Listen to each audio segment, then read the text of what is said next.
What's up, everybody? It's Robert and Scott coming to you on a what'd you call it, an aqua adventure? Instead of side step, it's aqua step. That's right, aqua step adventure. Just getting all turned around here. The river rat. But we are in the Flint River on a couple borrowed kayaks that hopefully don't leak.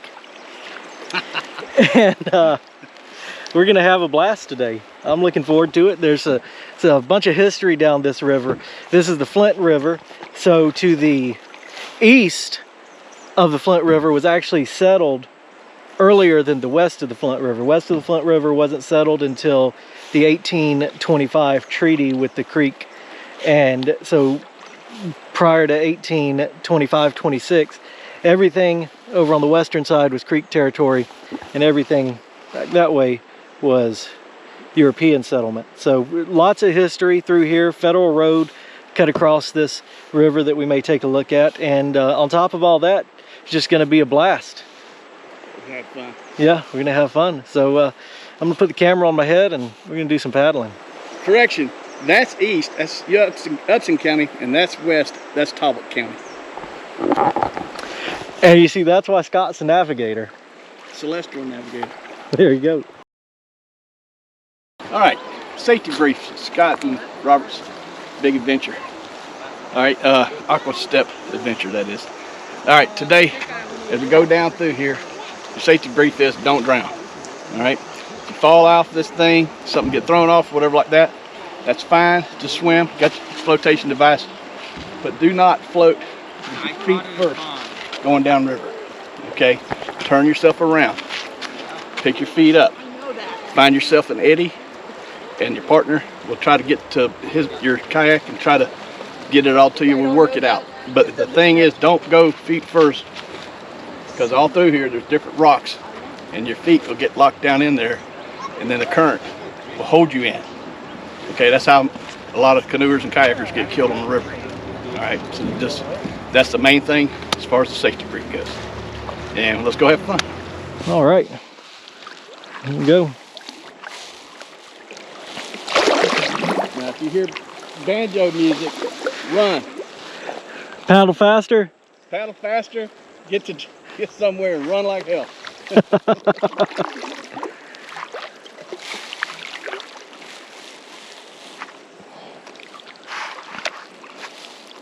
So this is the longest undammed river, or it has the longest span of not being dammed in the state. Yeah. And I do believe that right here at Sprewell Bluff, where we put in, Georgia Power wanted to dam it and put in a reservoir. Or maybe it wasn't Georgia Power, it's for the state, maybe? I don't know. I forget which one, but it was true they wanted to do that. But I think it was back in the 70s. Yeah. And it's that and the Coney River, which they did later dam up the Coney River, but that's what the movie Deliverance comes from. Yeah. So I'm really glad that they left it. But the bad thing is there are intake reservoirs way upstream close to Atlanta, and like right now the stage of the river is at 7 3/4 in height, and so we're down a good bit. But the reason why this, not just because of short rainfalls, which we're getting plenty, it's because the city of Atlanta sucks so much water out. Right. It's unbelievable. And you know, they suck a lot of water out of Chattahoochee, and another river to the west of Atlanta. But the thing, the Tallapoosa.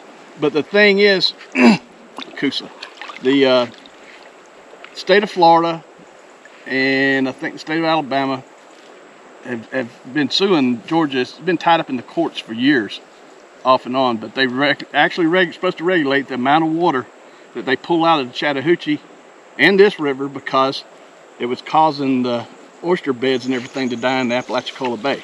Oh, wow. Yeah, I mean, that's just it. So, but we're fortunate enough that they have not dammed this river up.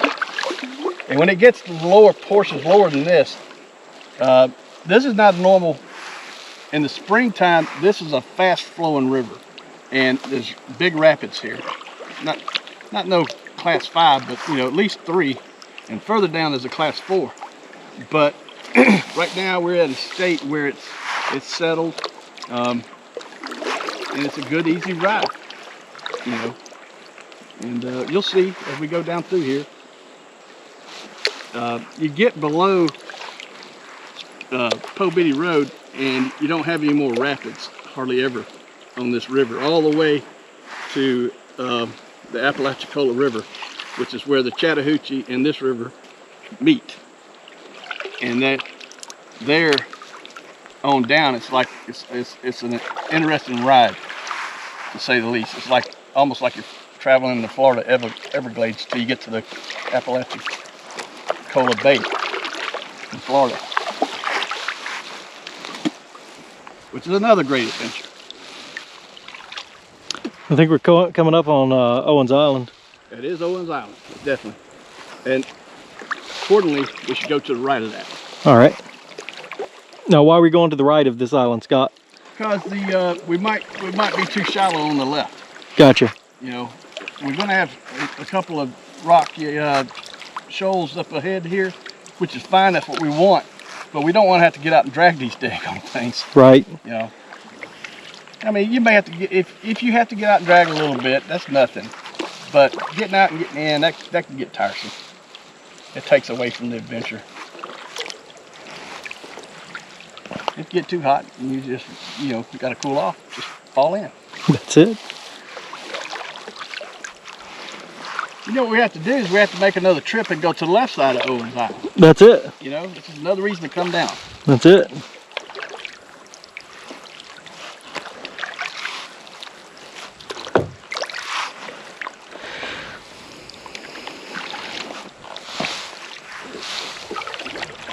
A lot of rivers, most rivers do, but you don't see that much on the Chattahoochee. But this river in particular, see how it cuts through, and this is nothing compared to the bluffs back there. You know, it just cuts through that. You got different elevation changes all throughout here, but you know, anytime you're driving even up to the river, you're dropping down hundreds of feet in elevation to get down to this. This river cuts through the lower portion of the Appalachian Islands. The end of this is the bottom of the Appalachian Islands, actually. This is as far south as they come. When you get down below here, it turns into the Piedmont and the Plain, all the way down to Florida. So it's a good flat farming land south of here too. First time I come down this river, I was about 13, and I was with Boy Scouts. And we went from Sprewell Bluff all the way down to Reynolds, Georgia. About a 55-mile trip, they said. I couldn't verify that. We did it in 2.5 days. And wow. It was, you know, there's a couple, as you get further down below Po Biddy, there's a couple of sandy shoals on the side you can, you know, spend the night on and stuff. Right. As long as the river don't rise on it. But once it got down below that, it was a lot of paddle. Yeah. to make headway, but it was a good, fun adventure. Something I remembered ever since then. Some of my best friends growing up.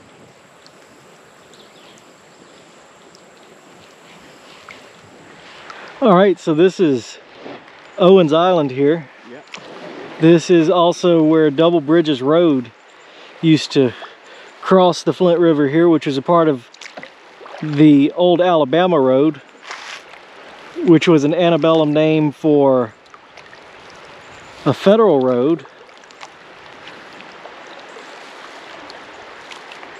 which is also follows modern Highway 36.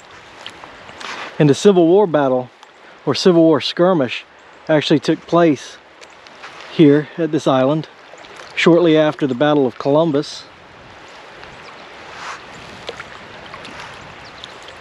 So when I say there's some history here, there's definitely some history. And the skirmish that took place here, it was a small group of Confederates and a larger group of Union soldiers.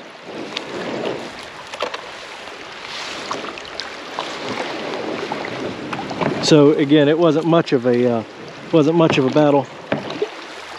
think should have gone your way.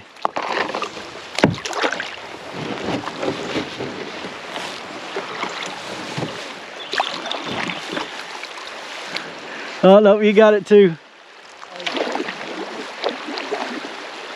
Just follow the beam.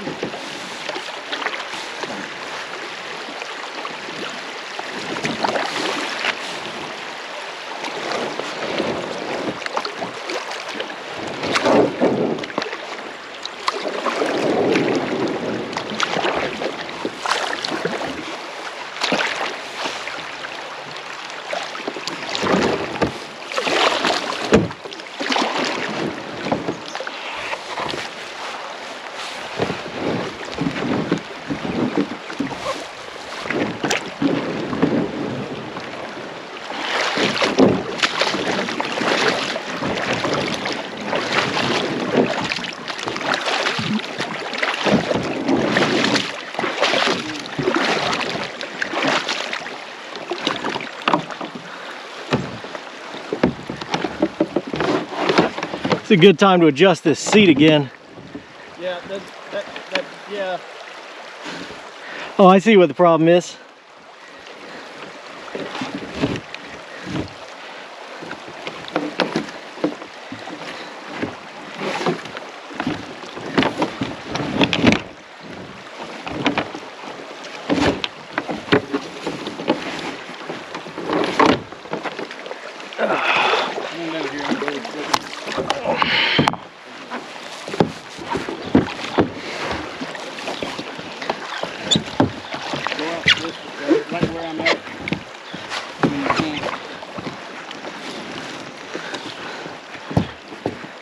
There, that's better. One of the straps came. Okay. What'd you say, Scott? It wouldn't be hard for them to put pylons in here. Oh, I know, right? Bridge. Yeah. It's a perfect place to dig bridge top.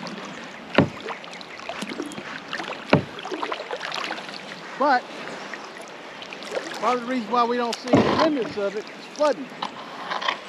And it's better to build the bridge into deeper water because it settles down. Right. So I was wondering about that, if there were any remnants of the old double bridge.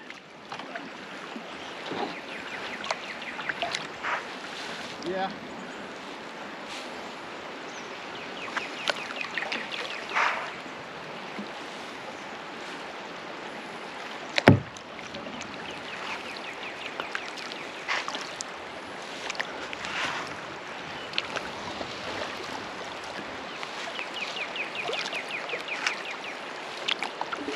Stay off of that. Yep.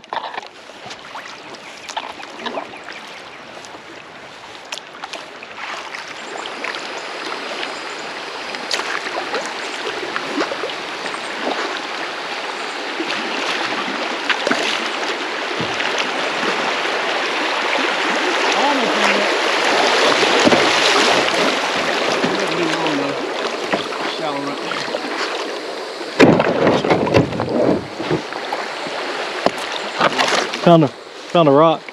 Push backwards. There you go. The canoes is wedgy in there, Yeah. but a kayak you can roll sideways. All right, Scott, what do you know about this battle that took place here, or skirmish? All I know is, if I remember what I read correctly, it was the 19th Michigan. After the Battle of Columbus, Wilson sent his cavalry, one of his cavalry elements, forward immediately to come and secure double bridges. Okay, and from what I understand, traveling that old Alabama road, they got up here and were skirmishing with the small detachment that was here guarding the bridge. There's a record somewhere of a young lad who I believe he was from Talbot County. He was part of the home guard, and he had been guarding the bridge with other Confederate forces. He was captured by those cavalry raiders, and what he ended up doing was they took him with them to Macon. Now the war technically was over, and they were just finding this stuff out. And him being only like 17 at the time, they paroled him out of Macon. He got sick while he was there with them, and he made it back home to Talbot County, and then passed away like within a couple of days of making it home. Gotcha. And he's in one of our graveyards over there. Right. I'd have to look in the Rockaway book to verify where. Where you going, Robert? Getting the beef. But they also, the main force of Wilson's. Hold on a second. Let me flip back around here. Yeah.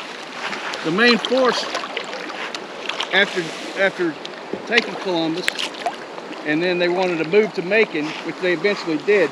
They spent, at least their wagon train spent the night in Tobbleton, the city of Tobbleton. And what they ended up doing, I'm pretty sure that's where they found out that the war was over with, because they dropped a bunch of 8-pound cannonballs in Tobbleton. Who wants to carry a bunch of cannonballs around whenever you don't have a war going on anymore? Right. So there's a photograph of a stack of 8-pounders, about that high, in a pyramid, in the front yard of the house that's next to mine. It actually, between our two houses. Yeah. And I don't know where that photograph is exactly. I saw it in a book. I'd have to go back and research it. But whatever happened to those cannonballs, I have no clue. You know, and I've talked to EOD personnel. Don't mess with them either. Right. You know, I have friends of mine that were EODs in the Marine Corps and the Army, and they all say, in the Navy, they all say, no, those things will still go off and kill you. So I don't know if they were ever disarmed. There have been EOD personnel from Fort Benning come out to Tobbleton to talk with the fire and police out there and train them on unexploded ordnance and stuff, basically identifying and making sure, I guess their way of saying, you can find it and you can mark where it's at, but don't mess with it. We'll come and take care of it. But there's still, I guarantee you, if you did a search of this river, you're gonna find some remnants of a skirmish. You'll find all kinds of things. Just people moved and traded across double bridges. Yeah. For years. So there's a lot of stuff to be found inside this river. Right. Maybe even on the banks. So it's very interesting to see. Okay, hard to the left or hard to the right? Right here we're gonna get stuck. Right there? Yeah. Right where you're at. Yeah. Yep.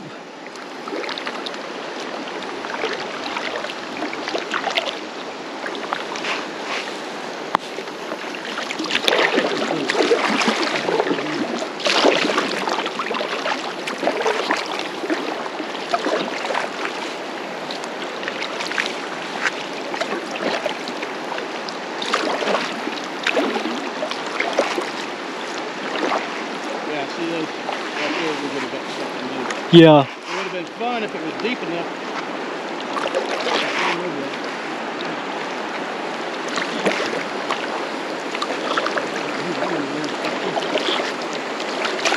I wanted to get off the edge of the island so another rock right there. Okay. This is probably our biggest rapid so far.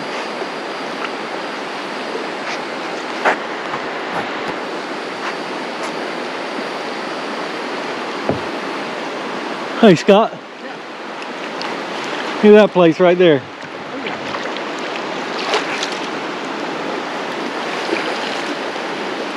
Oh, there's a whole little campground over there. Oh yeah. See, they got that fishing. Yeah. Okay. Which way to go? Which way to go? Right or left? I'm following you. Go that way. Go to the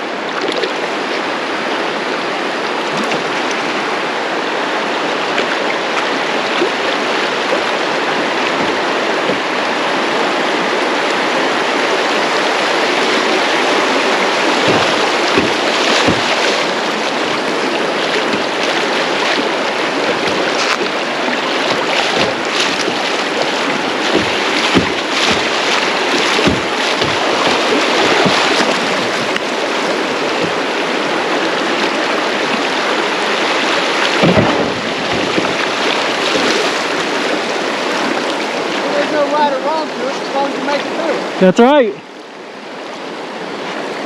Just got to make it through. What's that? I said, just got to make it through. Just gotta make it through. So we get our ride home. That's right.